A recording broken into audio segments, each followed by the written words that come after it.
What's going on, everyone? Welcome back. In this video, I'm going to show you exactly how I made $1,600 trading the S&P using the exact targets I gave for free yesterday in the weekly outlook.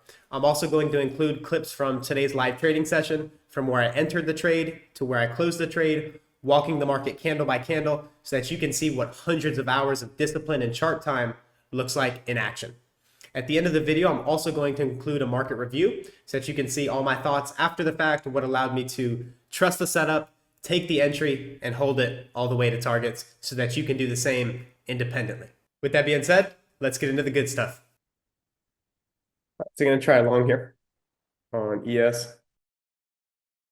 Stop loss, go below the down close candle, and then see if we can get a run into buy side here.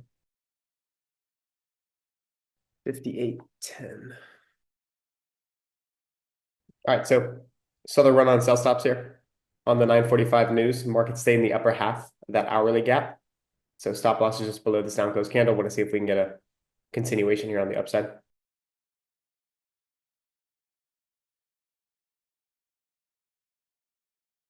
The entry I'm using here is just a close proximity entry to this down close candle here.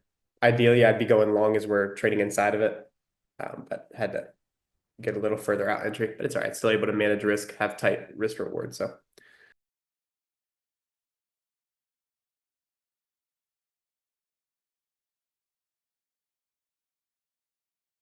watching this wick here, like how we're staying in the upper half of that. See how they open, dropped it down, hit midpoint, but the market's staying in the upper half. So want to see that continue.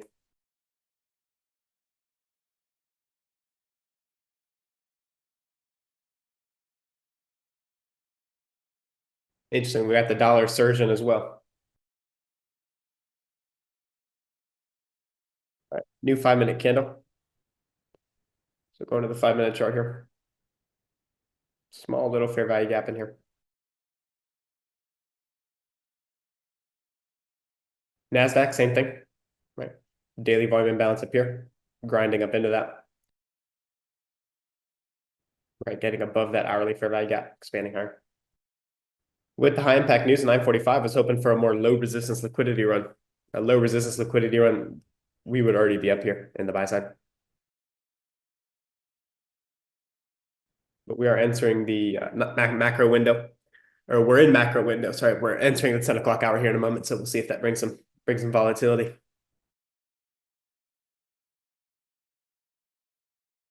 So NASDAQ again, gravitating into that high there.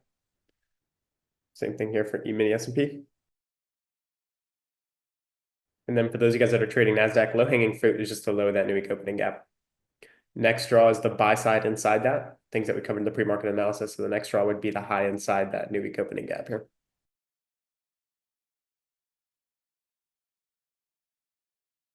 All right, so that's 5 handles right there. So for those of you guys that may be in this transaction or taking it on your own steam, 5 handles is a good level to take partials. I just have 1 contract though, so I'm just working with the 1 contract.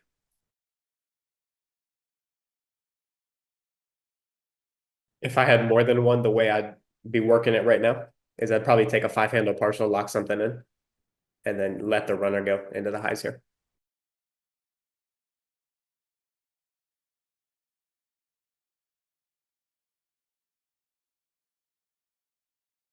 So we got a new hourly candle about to open, 9 o'clock candle closing, 10 o'clock candle opening.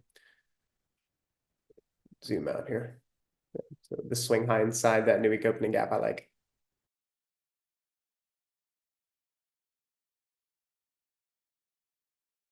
Five-minute chart, looking at this gap in here. It can trade down into that. NASDAQ dropping down, hitting that hourly gap in here. So NASDAQ stopping short of the new week opening gap, dropping down, hitting the high of that hourly gap theory, right? If the market's bullish and we're above a gap, support, launching higher.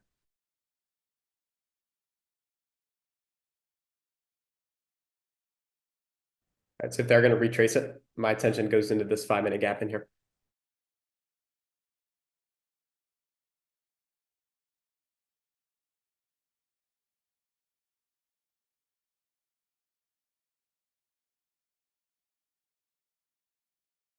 We do have a small fair value gap in here on the 10-minute chart. So watching that.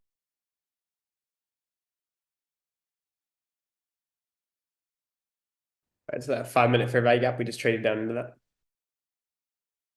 Reason I'm in with such light leverage, just one, is because I had to get a later entry. Like the ideal entry would have been down in here inside that breaker as we were rallying higher, because that's still a lot cheaper of a discount entry.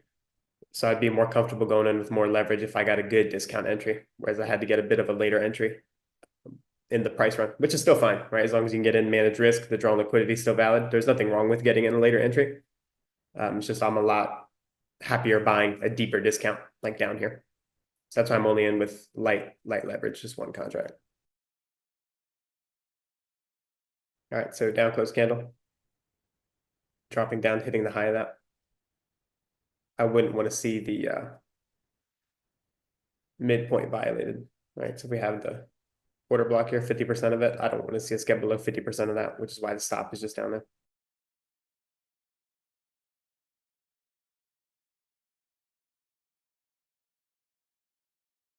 So retracement into the high of the hourly gap and the down close candle.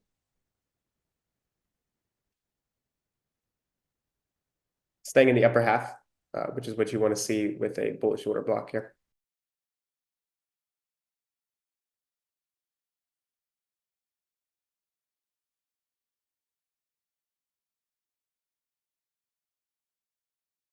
All right, so dollar reversing pretty nicely off those premium targets I gave yesterday.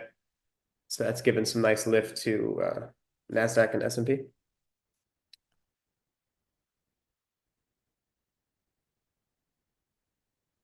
So dollar pumping higher into the targets I gave on the daily and hourly, and now we're starting to rotate lower on dollar, allowing for strength in NASDAQ and S&P.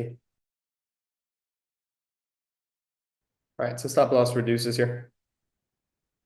So now we got really tight risk on the trade. Buy side here, next row, and then we want to see acceleration through that into that gray rectangle, the daily volume imbalance.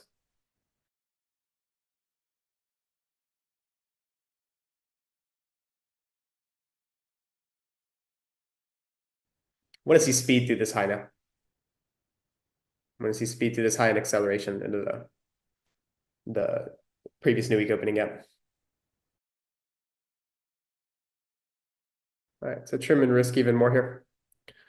So essentially we got the stop loss at break even now. Fair value gap here with a bullish breaker. So if we're going to be bullish, we don't want to see the market trade through all those key levels, right? So that's the logic with stop placement. So as you guys learn the PDRA matrix here going into month 2, you guys are going to see and learn all these levels that I'm using. And then you're naturally going to know why I'm moving the stop loss, right? And then how you can move your stop loss as well with logic, not just, oh, I'm scared it's going to take my profits. Let me just suffocate the stop loss. Like actually manage the stop with logic, right? And the logic is there's a breaker here. We already dropped down, ran stops, and traded into the bullish order block. So the market shouldn't trade all the way back down through that, right? And then we have the highest up close candles that serves as the breaker. We don't want to see that violated. So it stops being trailed with logic, right? Not just impulsively. All right, so NASDAQ, buy stops here. And again, the new week opening gap here. And then through that, the next level I like is the buy side up here. So same thing like with inefficiencies, how we like to see it stay in the upper half. Same thing with breakers, order blocks, and all those levels as well. So I like how the bodies are staying in the upper half of that bullish breaker.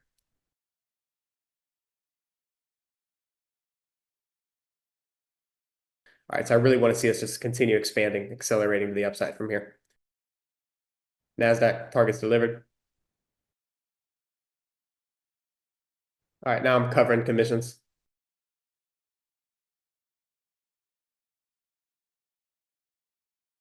All right, so fair value gap here, market dropping down into it, support, exactly what we want to see. All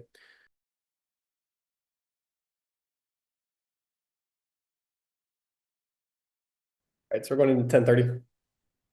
Let's go to the 15-minute chart. So you got a new 15-minute candle opening here. Had an immediate rebalance here on this one. Open, drop down, hitting the high of this candle. Nice immediate rebalance there. 5-minute chart. Small fair value gap in here.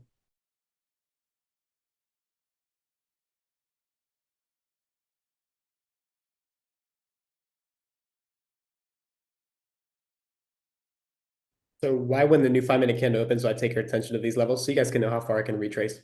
Right, so I gave you that small fair value gap there. You see it drop down into that fair value gap. Gives immediate feedback to the upside.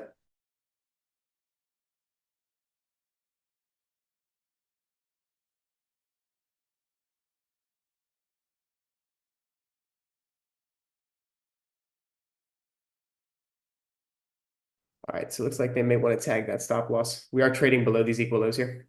So we'll see how we trade below that one.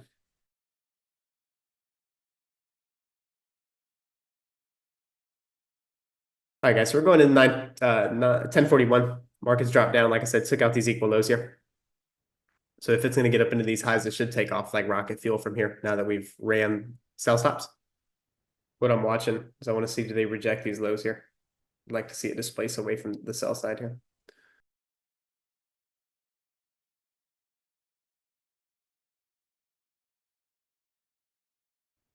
All right, so 1045. Let's go up to the 15-minute chart here. And let me put that on the 1 minute. All right, so down close candle here on the 15-minute chart. Would want to see the market accelerate through that on the upside.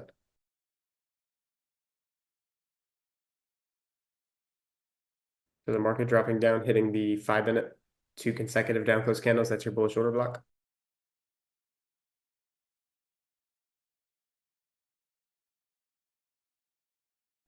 Trailing stop loss here below this intermediate term line here.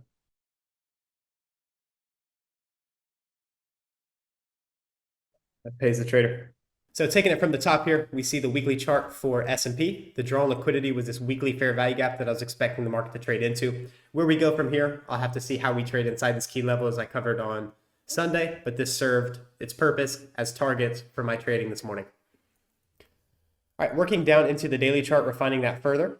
Take off that weekly fair value gap, and then you can see we have the new week opening gap and this volume imbalance here. So you can see we had the fair value gap here. On Sunday, we gapped open higher. That is bullish because as I covered, we had this down close candle. Market staying in the upper half, so that's a bullish order block. Since we found support there, that's telling me the market's going to explore higher prices.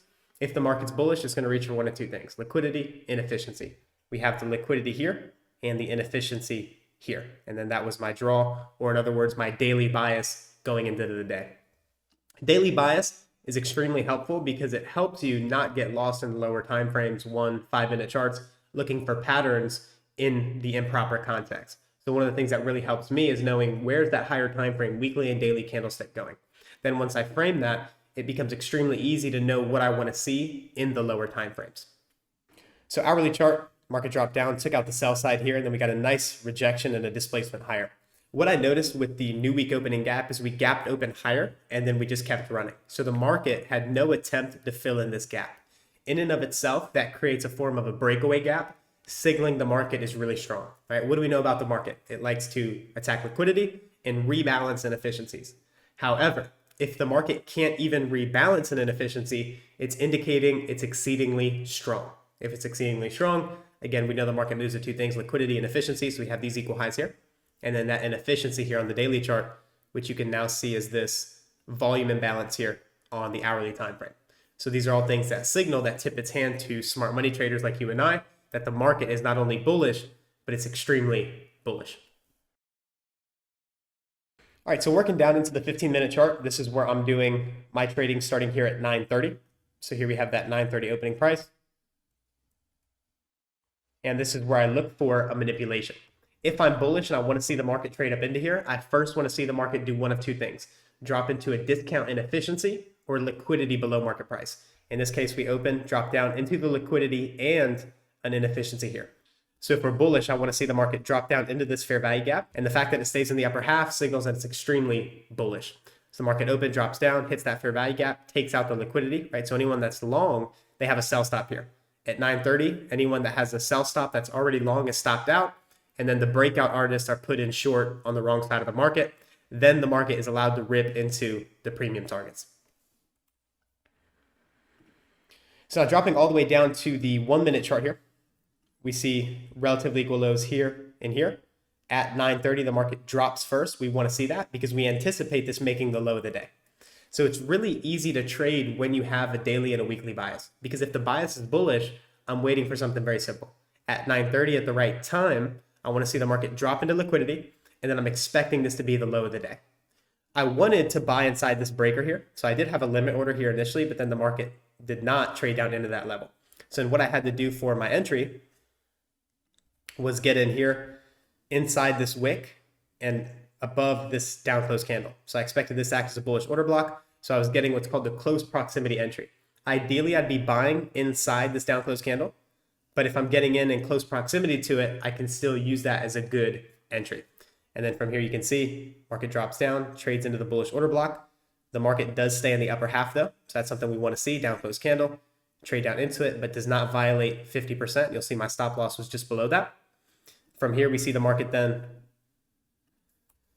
displaces higher above this high.